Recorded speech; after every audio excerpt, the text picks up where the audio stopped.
Bharatiya Janata party का दावा है अब की बार 370 पार और एनडीए के लिए 400 पार। अब इसमें दो थ्योरी हैं। थ्योरी नंबर एक कि वाकई में 10 साल काम करने के बाद और ऑपोजिशन की स्थिति को देखते हुए बीजेपी के जो सीनियर लीडर्स हैं उनको लग रहा है कि 370 पार हो सकते हैं। दूसरी थ्योरी ये है कि बीजेपी को अंदर ही खेमे में ये पता है कि 10 साल की एंटी इनकम्बेंसी है।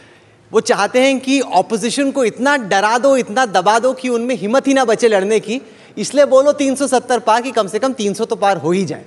इन दोनों थ्योरियों में से क्या सही है?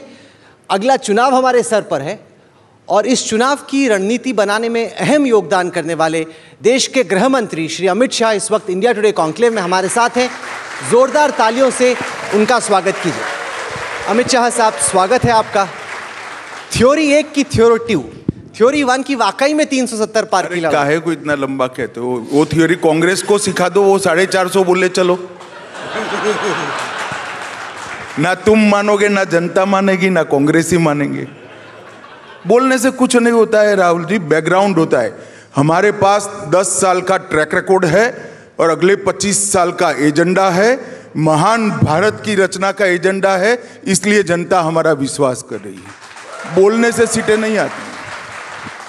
पिछली बार जो आपकी सीटें आई थी उससे अगर आगे बढ़ना है, क्योंकि उत्तर में और पश्चिम में आपका एक क्लीन स्वीप था, ईस्ट में भी आपने अच्छा किया था, दक्षिण अभी भी काफ़ी मुश्किल है। आपके हिसाब से एक्स्ट्रा सीट्स की उम्मीद आप किस किस स्टेट में कर रहे हैं और कैसे? ऐसा है राहुल जी, ये सवाल आपने मुझे कहा था, लास्ट टाइम भी पूछा था। आप तो भूल जाते हो, मैं नहीं भूलता कभी।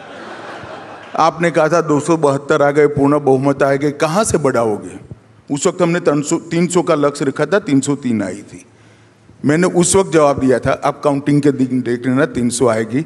आज भी मैं कहता हूं, काउंटिंग के दिन देख लेना, हम 300 पार कर जाएंगे, एनडीए 400 पार कर। अब